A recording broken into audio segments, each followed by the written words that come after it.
सत्संग सिर्फ पंडालों में नहीं हुआ करता।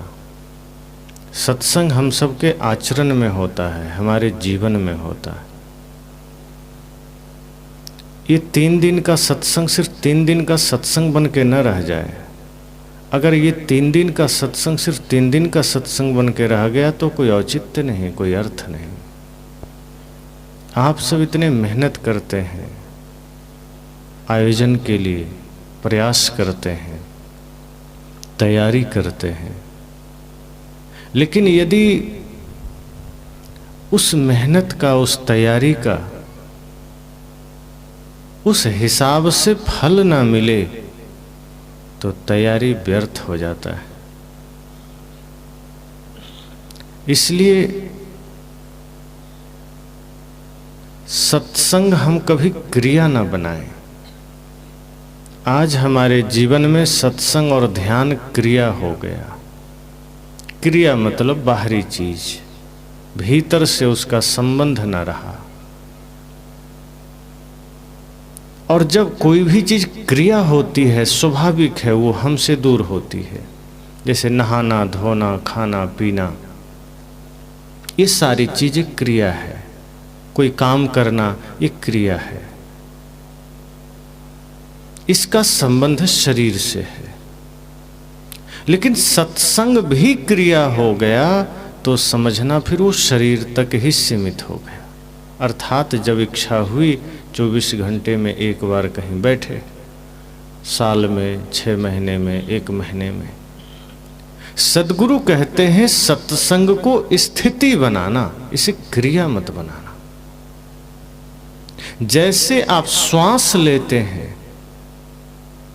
हालांकि श्वास लेना भी क्रिया है, लेकिन वो आपके जीवन के लिए सबसे महत्वपूर्ण बिंदु है। आदमी सो रहा हो तो, जगा हो तो श्वास लेता ही लेता है, और तो और कोई बेहोश भी हो तो श्वास लेता है। उसके लिए कोई प्रयत्न नहीं करना पड़ता। बाहरी जितनी भी क्रियाएं हैं उसके लिए हमें समय निकालना पड़ता है, प्रयत्न करना पड़ता है। जैसे आपको स्नान करना हो, आप कहते हैं बस अब काम नहीं करेंगे, अब नहाने जाना है। और यदि आपने नहा लिया, आप कहते हैं अब जल्दी नहाना है, अब भोजन करना है, अब समय नहीं है, अब दफ्तर जाना है, खेत जाना है। लेकिन कभी आपने यह कहा कि नहीं, आज बड़ी व्यस्तता है, आज बड़ा समय का अभाव है, आज हम श्वास नहीं ले पाएंगे, एक दिन बाद लेंगे? कभी ऐसा ख्याल आया कि आज हमारे पास टाइम नहीं है, 1 घंटे बाद श्वास ले लेंगे? आप जानते हैं और आप ये पता भी है आपको कि हम किसी भी स्थिति में रहें, घर में रहें, बाजार में रहें, नहाते रहें, सोते रहें, बेहोश रहें, श्वास आती है, जाती है, आपको कुछ नहीं करना पड़ता। आप श्वास को लेते देते कुछ नहीं है। आपको लगता है कि आप श्वास ले रहे हैं, वो खुद आ रही है, जा रही है। आप रोकना भी चाहें, आप नहीं रोक सकते।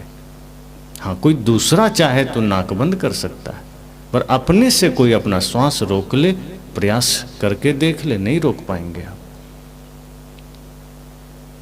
सत्संग ऐसा ही हो, श्वास की तरह, सोते जागते उठते बैठते श्वास श्वास में सत्संग उतर जाए। आप बोलें तो सत्संग में, आप चलें तो सत्संग में, झाड़ू लगाएं तो सत्संग में, भोजन बनाएं तो सत्संग में। अभी हमने सत्संग को साइड लाइन कर रखा है।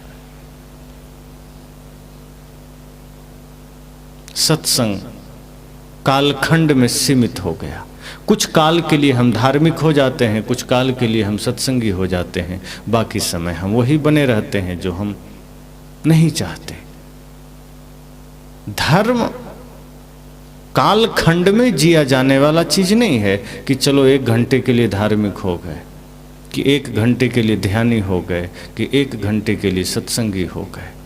अपनी अपनी ओर जरा निहारिए कि क्या सत्संग हमारे जीवन में वास्तव में उतरा। इतने दिनों से हमने सत्संग सुना, संतों का संग किया, बड़े बड़े संतों के दर्शन किए, शास्त्र पढ़े, क्या सत्संग हमारे जीवन में वास्तव में उतर गया है? सत्संग जीवन में उतर जाए, इसका प्रमाण क्या है? मान लीजिए कोई पूछे कि आपके जीवन में सत्संग उतरा, आप क्या उत्तर देंगे? सत्संग जीवन में उतरा, इसका अर्थ इतना ही होना चाहिए कि मनसा वाचा कर्मणा हमारा सब पवित्र हो जाए, हमारे कर्म पवित्र हो जाएं, हमारे चिंतन पवित्र हो जाएं, श्रद्धा भक्ति और प्रेम हृदय में जागृत हो जाए। सत्संग उतरने का अर्थ इतना ही है कि आप और प्रेमी बन सकें, आप और सत्यवादी बन सकें, आप और ईमानदार बन सकें, आप और सच्चे भक्त बन सकें। आपके जीवन में भक्ति की धारा बहे, प्रेम की धारा बहे। किसी के दुख को देखकर आपका हृदय अगर द्रवित हो उठा, समझना सत्संग उतरने लगा। किसी की पीड़ा को देखकर अगर आपका मन पीड़ित हुआ, समझना आपके भीतर सत्संग उतरा। कोई भी असत्य बात आपको पसंद नहीं, आप उससे किनारे हो गए, आप समझना सत्संग उतरा। मुख से झूठ ना निकले, क्रोध ना निकले, मिथ्या वचन ना निकले, समझना सत्संग उतरा। और सच में जब सत्संग उतरता है तो कोई विकार टिक नहीं सकता। जैसे सूर्योदय होते ही सारी अंधियारी मिट जाती है, सत्संग का सूर्योदय आपके हृदय में होगा तो किसी भी प्रकार की अंधियारी टिक नहीं सकती। सत्संग हृदय में उतरेगा, वाणी निर्मल हो जाएगी, कर्म निर्मल हो जाएंगे, मन ही निर्मल हो जाएगा, फिर ज्यादा कोई समस्या नहीं है। इसलिए मैंने कहा कि यह सोचना है कि सत्संग क्रिया न बन जाए, सत्संग स्थिति बनना चाहिए। और सदगुरु कबीर तो कहते हैं, जहाँ जहाँ डोलों सो परिक्रमा, जो कुछ करो सो पूजा। वो कहते हैं अपने मन को, अपने विचारों को इतना पावन करना कि आप जो कुछ भी करो वो पूजा बन सके, आपके द्वारा जो भी कर्म हो वो पूजा बन सके। मंदिर में जाओ तब ही पूजा हो, ऐसा नहीं है कि मंदिर गए तो पूजा हुआ, घर आए तो पाखंड हुआ। घर में भी कुछ करना इतने पवित्र भाव से कि घर में आपका किया हुआ कर्म पूजा बन जाए। मंदिर में गए, प्रार्थना गाए तो लगा कि हमने भगवान की स्तुति की। अगर घर में हैं, समाज में हैं, किसी से आप बात करिए, इतने मीठे शब्दों में करिए, इतने सत्य वचनों में करिए कि आपका किसी से बात करना भी पूजा ही हो जाए। सदगुरु इस तरह सत्संग करना चाहते हैं कि आपके जीवन में सत्संग ऐसा उतरे। इस सत्संग क्रियाओं की बात नहीं है कि सुने 1 घंटे और 1 घंटे की सत्संगी बने। आजकल लोग धार्मिक बनते हैं कालखंड में, आजकल लोग धार्मिक बनते हैं थोड़े थोड़े समय के लिए। कोई त्योहार आया, 1 दिन के लिए आदमी धार्मिक बन गया। मंदिर में पूजा करने गया, 1 घंटे के लिए पुजारी बन गया। सावन का महीना आएगा, जो बीत गया पुनः आएगा, आदमी 1 महीने के लिए भोले बाबा का भक्त बन जाता है। दशहरा का त्योहार आया, 9 दिन के लिए आदमी धार्मिक बन गया, 10वें दिन महाराक्षस बन जाता है। ये कालखंड में हमारा धर्म सीमित हो गया कि हम 1 घंटे 2 घंटे 10 दिन के लिए धार्मिक बनते हैं। सुबह जितनी देर प्रार्थना गाते हैं उतनी देर हम धार्मिक हो जाते हैं। सोमवार को व्रत रहा, हम 1 दिन के लिए धार्मिक हो गए। एकादशी व्रत किया, 1 दिन के लिए धार्मिक हो गए। और जिस दिन धार्मिक होते हैं हमें बड़ी प्रसन्नता होती है कि आज हम धार्मिक बने, लेकिन वो धार्मिकता झूठी है अगर वो कंटिन्यू नहीं है, निरंतर नहीं। सदगुरु कहते हैं आप 1 दिन का धार्मिक न बनिए, निरंतर आपके जीवन में धर्म की धारा बहे, सत्य की धारा बहे, प्रेम की धारा बहे। और यह ज्ञान मिलता सदगुरु से है, सत्संग से है। इसलिए सत्संग में आना और बैठना महत्वपूर्ण है। ऐसा ना हो कि आप सत्संग में हैं और आपका मन कहीं और हो। जब सत्संग में हम पूर्ण समर्पण और श्रद्धा भाव से बैठते हैं तो सत्संग की बातें उतरती है। और जब सत्संग की बातें थोड़ी थोड़ी ही सही उतरती है तब जीवन में परिवर्तन का संकल्प जागता है, तब हमारे जीवन में कोई बदलाव आता है। तो बिखरा हुआ घर फिर संयुक्त बनता है, संगठित बनता है। वीरान जीवन में फिर शांति के, आनंद के पुष्प खिलते हैं। इसलिए अगर आप महसूस करते हैं कि घर में, परिवार में, जीवन में थोड़ी सी भी समस्या है, उद्वेग है, विचलन है, तो उसका कारण यह है कि सत्संग हमारे हृदय में नहीं उतरा, ध्यान हमारे हृदय में नहीं उतरा, वो दूर है। हम सत्संग में बैठते आए वर्षों से, पर एक सेकंड के लिए भी सत्संग हमारे भीतर न बैठा। हम ध्यान में बैठते आए वर्षों से, पर ध्यान हमारे भीतर न बैठा। आप कितना देर सत्संग में बैठते हैं, इससे ज़्यादा महत्वपूर्ण यह है कि सत्संग आपके भीतर कितना देर बैठता है। अगर आप एक पल को भी बैठे और एक पल का सत्संग आपके जीवन में उतर गया, बैठ गया, समझना जीवन का उद्धार हो गया। इसलिए बाहर आप क्या करते हैं मायने नहीं रखता। आप मंदिर जा रहे हैं कि गिरजाघर जा रहे हैं, मस्जिद जा रहे हैं कि व्रत कर रहे हैं, उपवास कर रहे हैं, भूखे रह रहे हैं कि भगवान को भोग लगा रहे हैं, ये मायने नहीं रखता। आपने अपने कर्म को कैसा बनाया है ये महत्वपूर्ण रखता है। आप किसी से बोलते हैं, आपका बोलना कैसा है, आप कहीं चलते हैं, आपका चलना कैसा है, आपकी यात्रा कैसी है, आपका चिंतन कैसा है। अगर आपका चिंतन पवित्र है तो आपका हर क्रिया पूजा है, आपके द्वारा किया गया हर कर्तव्य धर्म है। इसलिए संत रैदास कहते हैं, मैं जूता सिल रहा हूं, ये मेरे लिए पूजा है। तुम मंदिर में जाकर के प्रार्थना गा रहे हो, फिर भी तुम पूजा नहीं कर पा रहे। पंडितों ने कहा क्यों, हम भी तो पूजा कर रहे हैं। संत रैदास कहते हैं, तू मंदिर जाता है, भगवान का गुणगान करता है, हाथ जोड़ करके तू वंदना करता है, लेकिन जब तुम घर आते हो तो झूठ बोलते हो, छल करते हो, कपट करते हो, ईर्ष्या करते हो, द्वेष करते हो, किसी को नीचा दिखाते हो, किसी के साथ छुआछूत का भेदभाव करते हो, किसी को कहते हो ये नारी है, ये मंच नहीं चढ़ सकती, ये मंदिर नहीं जा सकती, किसी को कहते हो तुम शूद्र हो, तुम भजन नहीं कर सकता, तू वेद नहीं सुन सकता, तो तुम कहां से पूजा करते हो? तुम्हारा कर्म पूजा ना बन सका। मैं पूजा कर रहा हूं। और उन्होंने कहा कि मन चंगा है तो कठौती में गंगा। ध्यान रखिए, आप घर में भी कुछ करते हैं, आप ईमानदारी पूर्वक करते हैं, पवित्रता से करते हैं, आपका घर का एक एक काम पूजा बन सकता है। अगर आप खेतों में काम करते हैं, बाजार में काम करते हैं, अगर निष्ठा से करिए, पवित्रता से करिए, शुभ संकल्प लेकर करिए, आपका एक एक कर्म पूजा बन सकता है। सदगुरु कबीर तो कर्म को ही पूजा बनाकर जीने की बात करते हैं। वे नहीं कहते कि सब छोड़ करके तुम कहीं जंगल निकल जाओ, वे नहीं कहते कि तुम दिन भर भूखे पड़े रहो, वे नहीं कहते कि तीर्थों में जाकर के तुम मोक्ष मांगो। वे कहते हैं अपने कर्मों को निखारना, कर्मों को निर्मल बनाना। आपके कर्म निर्मल हुए कि आप धार्मिक हुए। धार्मिक होने की पहचान तिलक से नहीं है, माला से नहीं है। असली पहचान आपके पवित्र विचारों से है। अगर आपके विचार पवित्र हुए, आपसे बड़ा धार्मिक कोई नहीं।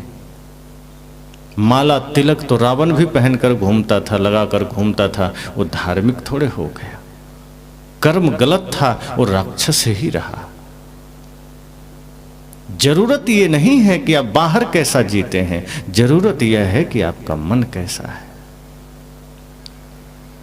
दुनिया आपके घर को देख करके, आपके तन को देख करके, आपके कपड़े को देख करके, आपके शान शौकत को देख करके कुछ देर के लिए तो प्रशंसा कर देगी कि हाँ लगता है बड़ा आदमी है, बड़ा धार्मिक आदमी है। लेकिन जब आपके विचारों से परिचय उसको मिलेगा, तब वो कहेगा सब झूठा है। फिर आपके कर्म की ही पूजा होगी, कर्म की ही पहचान होगी। इसलिए सदगुरु कहते हैं सत्संग जीवन में भी उतरना चाहिए।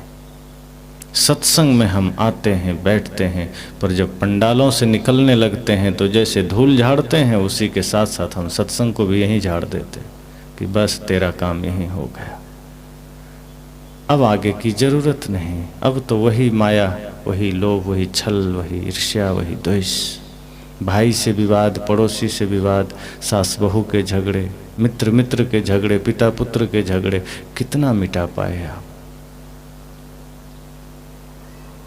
भाई भाई में भाई, भरत और भाई राम की तरह कितने लोग जी पाए? कथाएं सुनते हैं, लेकिन जो राम अपने भाई भरत के लिए अयोध्या जैसी गद्दी का भी तनिक रंच मात्र मोह न किया, आज उन्हीं राम की पूजा करने वाले भाई 1 इंच जमीन के लिए अपने भाई को कटघरे में खड़ा कर देता है, कहता है मैं राम का भक्त हूं। कहाँ उतरा सत्संग? जिस माता सीता को हम पूजते हैं, दुर्गा की पूजा करते हैं, उनकी पूजा करने वाले अपने आचरण में मंथरा का भाव रखते हैं। कहाँ हुई पूजा? इसलिए सत्संग में आइए थोड़ी ही देर, लेकिन चेष्टा करिए कि सत्संग हमारे जीवन में आए, सत्संग हमारे घरों तक जाए। मैं तो कहता हूँ ये सत्संग सिर्फ पंडालों की चीज नहीं है, ये ज्ञान सिर्फ किताबों की चीज नहीं है, ये संत महापुरुष मंदिरों में बंद करने के लिए नहीं है। अब महापुरुषों को, भगवानों को मंदिर से निकालने की जरूरत है। हमने बड़ी चालाकी की है, रामकृष्ण, बुद्ध, महावीर, कबीर के मंदिर बना करके ताले लगा दिए कि तुम वहीं रहो, तुम्हारी जरूरत हमारे जीवन में नहीं है। ये बड़ी चालाकी हुई है। ये कोई बहुत बड़ी खुशी की बात नहीं है कि हम बाहर मंदिर बना के भगवान को वहाँ रख दिए। ये चालाकी हमने किया कि मंदिर बाहर बनाए घरों के, ताकि भगवान वहाँ बंद रहें, हमारे जीवन में ना आ जाएं। हमारे जीवन में तो रावण ठीक है, कंस ठीक है, यही ठीक है। हमारे हृदय में राम न बैठ जाएं, रावण ही बैठे रहें। जिनके हृदय में राम का डेरा होगा वो अपने भाई से विवाद नहीं कर सकता। जिसके हृदय में राम का डेरा होगा वो व्यक्ति अपने माँ का अपमान नहीं कर सकता। जिसके हृदय में राम का डेरा है वो कभी किसी संत गुरुजनों का अपमान नहीं कर सकता। वो धर्म का ध्वज लेकर चलेगा। और आज अगर हम माता पिता गुरु का अनादर कर रहे हैं, आज अगर हम पड़ोसी का अनादर कर रहे हैं, आज अगर व्यक्ति नशा दुर्व्यसन कर रहा है, इसका मतलब इस हृदय में राम का डेरा नहीं, रावण का डेरा है, राक्षस का डेरा है। इसलिए पूजा, सत्संग ये सिर्फ पंडालों तक न रहे, पूजा सिर्फ मंदिरों तक न रहे, घर भी मंदिर बने, आपका जीवन भी मंदिर बने, आपका घर भी सत्संग धाम बने। आपका घर जब मंदिर बनेगा, जिसकी बात सदगुरु कबीर कहते हैं, तो समझना असली धर्म हो गया। वे कहते हैं हम मंदिर क्या करने जाएं, हमें तो घर को ही मंदिर बनाना है। हम मंदिर जाते हैं इसलिए हमारा घर कबाड़ खाना बना रहता है। हम बाहर तीर्थों में जाते हैं इसलिए हमारा घर तीर्थ नहीं बन पाता। वे कहते हैं अपने देह को ही मंदिर बनाना, अपने घर को ही मंदिर बनाना, अपने भीतर चेतन आत्मा को पहचानना कि यही परमात्मा है। अगर इतना किया तो किसी से किसी का विवाद न होगा, श्रद्धा, समर्पण और प्रेम के भाव होंगे। जीवन के ये सद्गुण हैं, यही जीवन के आभूषण भी है, यही हमारी पहचान होनी चाहिए। इंसान की पहचान, सदगुरु कहते हैं, बाहरी शक्ल से, धन से नहीं, पद से नहीं, आपके गुण से होना चाहिए। मानुष तेरा गुण बड़ा, मांस नावे काज, हाड़ न होते आभरण, त्वचा न बाजन बाज। सदगुरु ने कहा जानवरों के तो फिर भी मांस कीमती होते हैं, चमड़ी के भी कुछ न कुछ ढोल नगाड़े बन जाते हैं, उसके सिंह नाखून आदि के भी आभूषण बन जाते हैं, पर यह भागा आदमी, इसका कुछ भी नहीं बनता। अब सोचो, शरीर भी नाकाम हो गया और कर्म तो गलत किया ही, कर्म भी गलत किया, शरीर भी किसी काम का नहीं, तो क्या किया। इसलिए सदगुरु कहते हैं गुणों की विशेषता है अपने कर्म को पवित्र करना, अपने कर्म को सुधारना। कर्म महान बना लिया तो समझना कि आदमी महान हो गया। जब हम अपने कर्मों को सुधारते हैं, कर्मों को पवित्र करते हैं, तो सही मायने में सत्संगी हम हो पाते हैं। हमारा वचन पवित्र हो जाए, मन पवित्र हो जाए, चिंतन पवित्र हो जाए, तो समझना हम ध्यानी भी हुए। अभी कोई ध्यान कर लिया 1 घंटा तो उस ध्यान का अहंकार इतना हो जाता है कि जैसे हमसे बड़ा कोई ध्यान ही नहीं। इसका मतलब ध्यान किया ही नहीं। ध्यान तो हमारे विकारों को मिटाता है। वास्तव में ध्यान जीवन में उतर जाए तो व्यक्ति क्रोधी नहीं रह सकता, व्यक्ति अहंकारी नहीं रह सकता, वो विनम्र हो जाता है। लेकिन ध्यान करके अगर घमंड आ गया, इसका मतलब ध्यान वहां था ही नहीं। सत्संग हमारे जीवन को पवित्र करता है, और सत्संग करके अगर विकार आ गए मन में कि हमसे बड़ा सत्संगी कौन, तो समझना सत्संग वहां था ही नहीं। जैसे सूर्योदय, मैंने कहा सूरज निकलता है तो सारी अंधियारी छट जाती है और सबको पता चलता है। आप सबको भी चल रहा है कि सूर्योदय हो चला है, दोपहर हो रही है, सबको दिख रहा है। अब यहाँ बैठा हुआ कोई आदमी कहे कि नहीं हमें तो अभी भी अंधेरा नजर आ रहा है, तो आप क्या कहेंगे? अंधा होगा ही, और कोई बात नहीं। अगर आंख है तो अभी किसी को अंधेरा नहीं दिखेगा, और यदि अंधा है तो अंधेरा दिखेगा। यदि सत्संग का सूरज हृदय में जागृत हो जाए और फिर भी कोई कहे कि हम क्रोध के वश में हैं, अहंकार के वश में हैं, तृष्णा के वश में हैं, लोभ के वश में हैं, इसका मतलब यह है कि सत्संग का सूर्योदय हुआ ही नहीं। इसका मतलब है ध्यान हृदय में उतरा ही नहीं। जहाँ काम तहाँ राम नहीं, जहाँ राम तहाँ काम, तुलसी दो होत नहीं, रवि रजनी एक ठाम। या तो सत्संग हृदय में रहेगा या विकार रहेगा, या तो क्रोध रहेगा या प्रेम रहेगा। अगर सत्संग वास्तव में जीवन में उतरा तो वहां क्रोध नहीं आ सकता, वहां हिंसा का भाव नहीं आ सकता, झूठ छल कपट नशा दुर्व्यसन के भाव नहीं आ सकते, ईर्ष्या द्वेष के भाव नहीं आ सकते।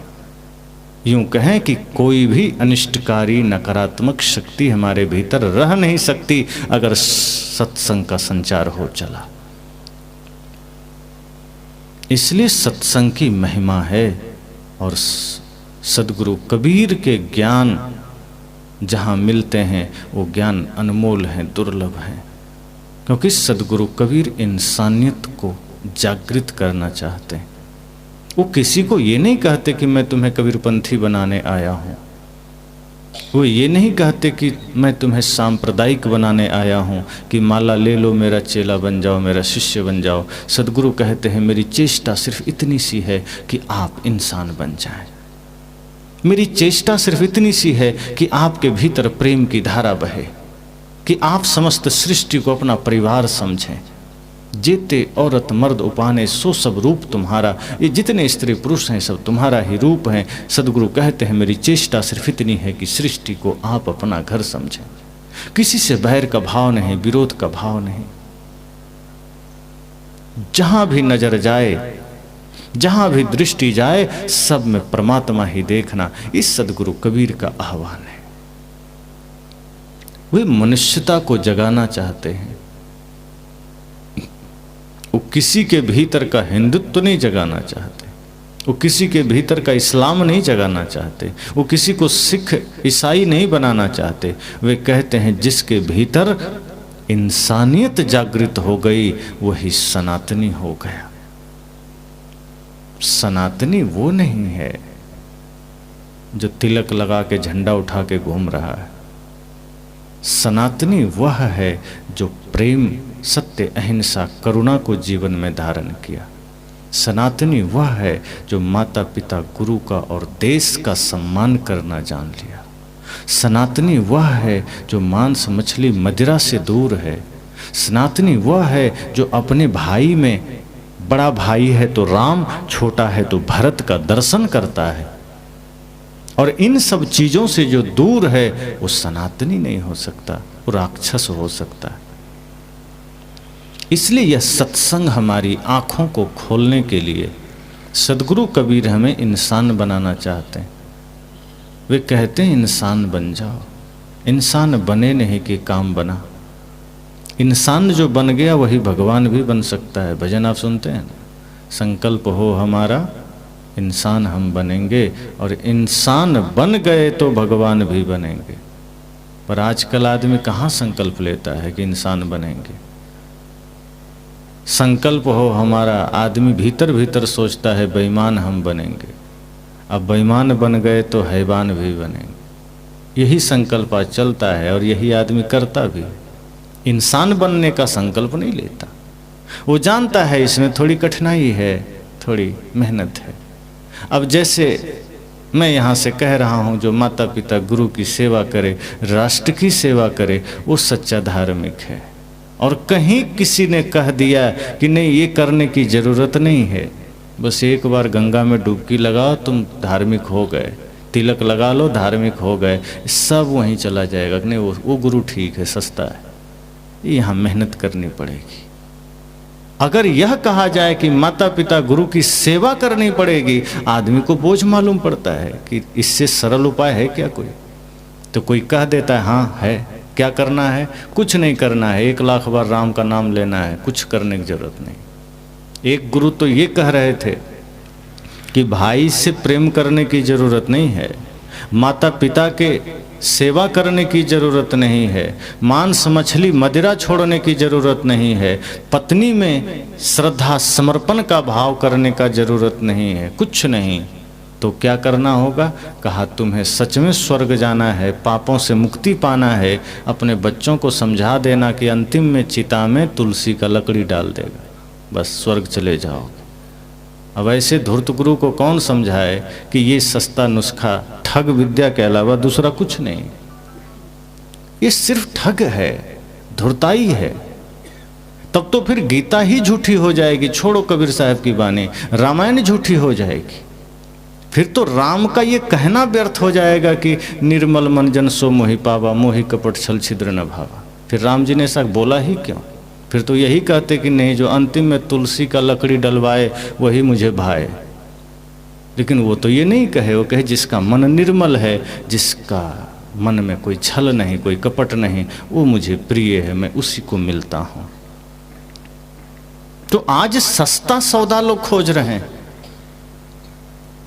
प्रेम का सौदा नहीं खोजते, सत्य का सौदा नहीं खोजते, सस्ता सौदा खोजते हैं कि जो गुरु यह कह दे कि कुछ नहीं करना, पत्नी से झगड़ा करते रहो, क्या दिक्कत है?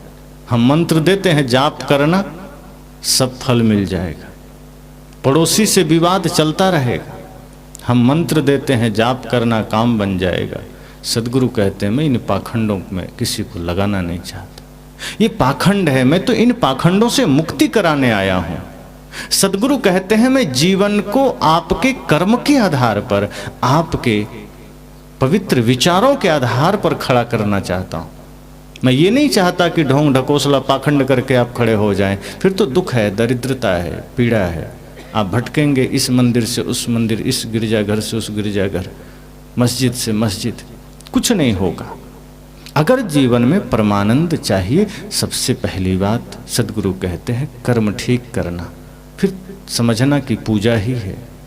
आपका एक एक कर्म पवित्र हुआ कि आपकी हर क्रिया पूजा है, और जिसने मन को पवित्र किया उसके चिंतन पवित्र हो गए, और जिसका चिंतन पवित्र हो गया उसका एक एक कर्म पवित्र हो गया। इसलिए मैंने कहा सत्संग महत्वपूर्ण है। हम कितनी देर बैठते हैं, कितना सुनते हैं, इससे महत्वपूर्ण यह है कि कितना देर का सत्संग हमारे जीवन में उतर पाया, कितना हम उस पर चल पाए। बरसों सुने, जीवन में कोई परिवर्तन नहीं, वो सत्संग किसी काम का नहीं, टाइम पास हो गया। अब 4-4 घंटे बैठकर सुन रहे हैं, परिवर्तन नहीं आया, किस काम का? अंगुली माल और महात्मा बुद्ध के बीच कितने देर का सत्संग हुआ था? वहाँ तो कोई पंडाल भी नहीं था, माइक भी नहीं था, कोई तैयारी प्रचार प्रसार भी नहीं था, लेकिन सत्संग वहाँ भी हुआ था। अंगुली माल जैसे क्रूर आदमी का भी सामना जब भगवान बुद्ध से होता है तो बुद्ध की करुणा जीत जाती है। सोचिए, जिसके पास जाने से सिपाही डरते थे, सैनिक डरते थे, वो दुर्धस अंगुलीमाल क्रूरता के शिखर पर खड़ा है। इंसान हो कि राजा हो, कि राजा के सैनिक हों, कि सन्यासी हों, कि जानवर हों सब उससे थर्राते थे। जब बुद्ध जाने लगे सबने रोका कि उधर मत जाना प्रभु, अनिष्ट हो जाएगा। कहा क्यों? कहा अंगुलीमाल रहता है वो आदमी को मार डालता है। तो बुद्ध ने क्या कहा कि तब तो मेरा जाना बहुत जरूरी है, क्योंकि अगर कोई हिंसा के रास्ते पर इतना गहरे चल रहा है तो मुझे तो उसके जीवन से पीड़ा हो रही है कि मुझे भी उसे शांति देना है। जो शांति मैंने पाई है वो शांति मुझे अंगुलीमाल को भी देना है। और जब बुद्ध इस पवित्र करुणा भरी भाव से वहाँ गए और जब निकलते हैं तो अंगुलीमाल की नज़र पड़ती है। अंगुलीमाल ने क्या कहा सब जानते हैं, ठहर जाओ। बुद्ध ने ध्यान नहीं दिया, चलते रहे। अंगुलीमाल ने फिर कहा ठहर जाओ। बुद्ध ने देखा कि कोई आवाज़ दिया, ठहर जाओ, खड़े हो गए। अंगुलीमाल कूद कर सामने आया, कहा समझ में नहीं आता, मैंने तुम्हें कहा ठहर जाओ। बुद्ध ने उसकी आंखों में बड़े प्यार और करुणा से झांका। अंगुलीमाल पहली बार महसूस किया कि कोई तो मेरे सामने ऐसा आया है जो आज से पहले कभी नहीं आया। अब तक कोई नाम सुनकर ही कांप जाता था और जो नहीं जानता था सामने देख करके बेहोश हो जाता था। ये कौन है जो मेरी हाँक पर, पुकार पर, मेरी गर्जना पर भी जिसके चेहरे पर कोई फर्क ना पड़ा, उतना ही सौम्यता, उतना ही सहनशाहियत, उतनी ही निश्चिंतता, आखिर कौन आ गया मेरे सामने? अंगुलीमाल ने क्या कहा? मैंने तुम्हें कहा था ठहर जाओ, क्यों नहीं ठहरे? बुद्ध ने क्या कहा? मैं तो कब का ठहर गया, तुम ही नहीं ठहरे हो। अंगुलीमाल ने कहा मजाक करते हो। बुद्ध ने कहा कि मैं तो कब का ठहर गया, तुम ही चल रहे हो। अंगुलीमाल ने कहा मजाक करते हो, अभी मैंने तुम्हें आवाज दिया, तुम चलते रहे, रुके नहीं, और मुझे कहते हो कि हम चल रहे हैं। बुद्ध ने कहा ये बाहरी चलने की बात मैं नहीं कर रहा, मैं तो कब का प्रेम के पथ पर आ गया। हिंसा से खुद को रोक लिया, अहंकार से रोक लिया, क्रोध से रोक लिया। तुम ही हिंसा के पथ पर दौड़े चले जा रहे हो, तुम ही क्रोध के पथ पर दौड़े चले जा रहे हो, तुम ही बुराइयों के मार्ग पर दौड़े चले जा रहे हो, तुम कब ठहरोगे?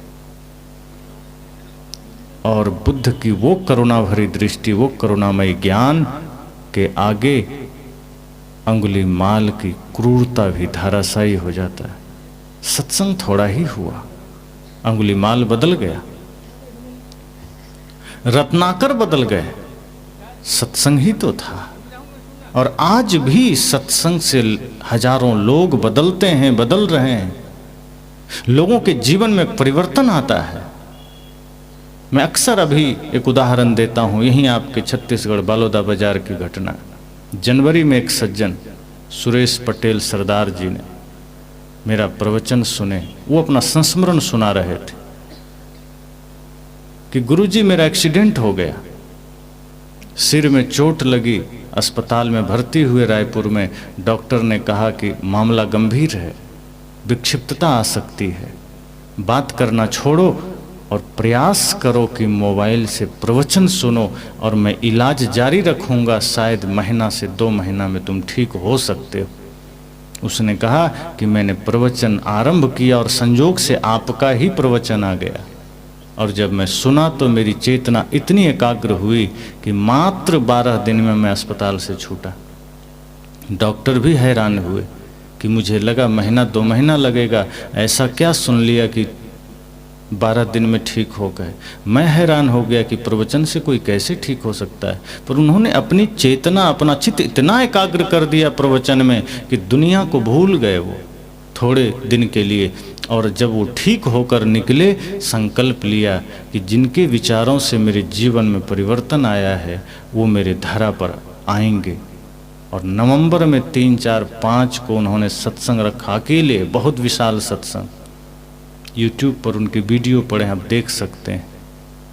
अद्भुत उन्होंने समागम किया और तब से वो संकल्पवान हो गए कि जिस सत्संग से मेरे जीवन में परिवर्तन आया, जिस सत्संग से मेरा जीवन बदला, ये सत्संग अब मेरा जीवन का आधार बनेगा। मेरे माता पिता तो थे कबीरपंथी, लेकिन मैं नहीं था इसमें। मैं दूर दूर रहता था, पर जिस दिन से मेरे जीवन में परिवर्तन आया, मैं पुनः सत्संग में जुड़ गया। और वो आश्रम भी बिहार पहुंच गए 10 लोगों के साथ। और अभी जब मैं समोदा आरंग में प्रवचन में था, वहाँ भी मिलने आ गए, पुनः अक्टूबर में समय ले लिए। सत्संग से लोग बदलते हैं। और ये तो मैंने एक छत्तीसगढ़ की घटना सुनाई, ऐसे भारत में कई प्रांतों में अच्छे अच्छे लोग बदले। ये घटनाएं हमें प्रेरित करती है। एक सज्जन पंजाब के हैं जो अमेरिका रहते हैं, वहाँ उनका बड़ा बिजनेस है, 60-65 की उम्र होगी, कई देशों में बिजनेस फैला है। एक दिन उनका कॉल आया, काफ़ी दिन पहले की बात है, फरवरी मार्च 1 साल होने को है। उन्होंने कहा कि मैं सत्संग आपका सुना, इससे पहले मुझे संत सत्संग में रत्ती भर रुचि नहीं थी।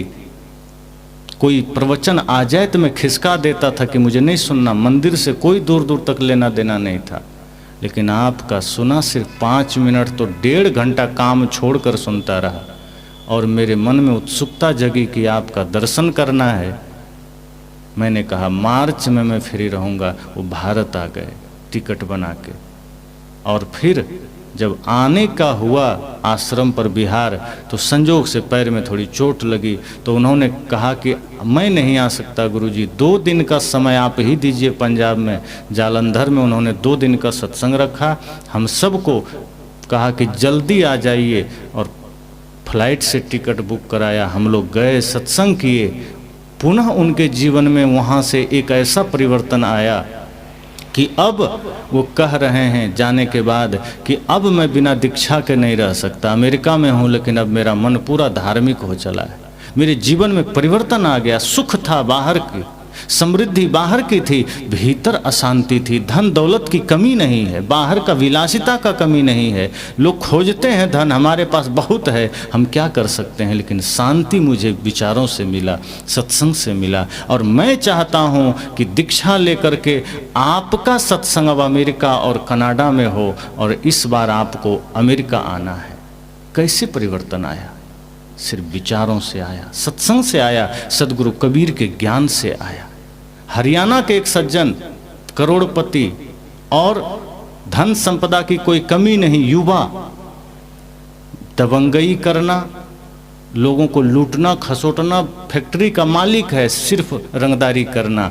लेकिन जब सुना विचार, जीवन बदल गया। बुला के सत्संग किया, दीक्षा लिया, अब भक्त बन गया। ऐसे सैकड़ों उदाहरण हैं। तो सत्संग साधारण नहीं है, हम उसको लेते नहीं हैं सीरियस। हम सोचते हैं बस निमंत्रण मिला, गए, बैठे, घर गए।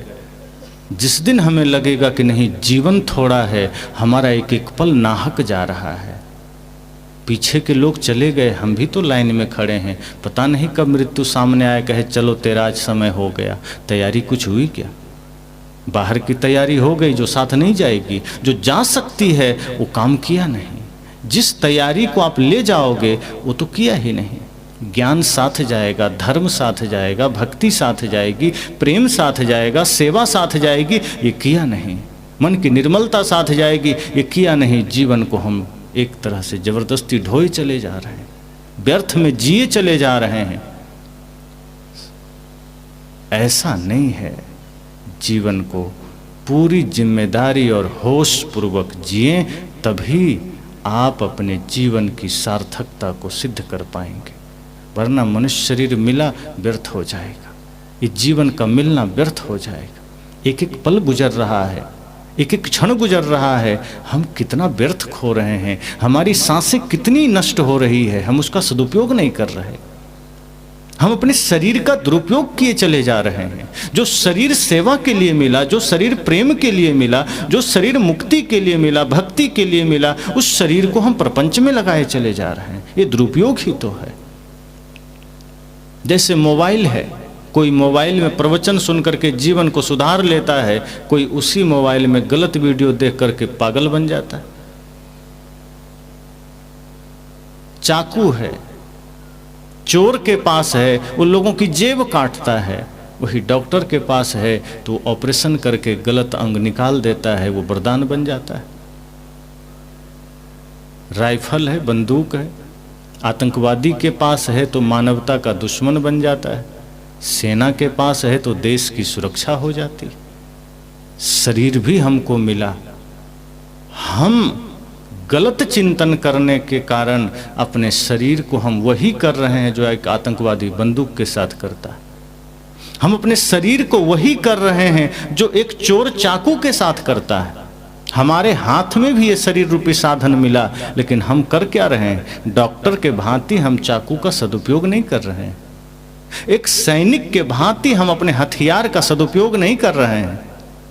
एक धर्मात्मा के भांति अपने धन का सदुपयोग नहीं कर रहे हैं। हम उसी पापात्मा की तरह अपने शरीर का भी दुरुपयोग कर रहे हैं।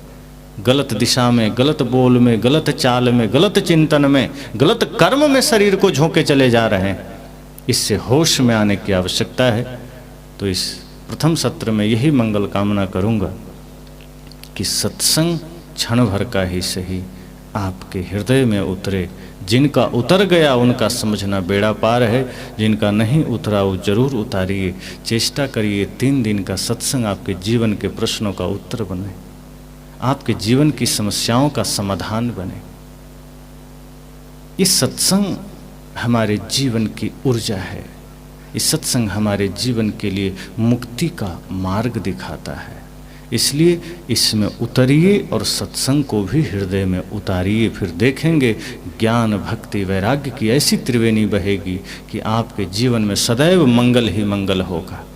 श्रद्धा और भक्ति को एक बार धारण करके तो देखिए, गुरु चरणों में एक बार चित्त लगा कर के तो देखिए। दुनिया से लगा लिए, धन से लगा लिए, उसमें लगाए रहिए, कोई बात नहीं, पर अपने चित्त को एक बार गुरु से लगा के देखिए।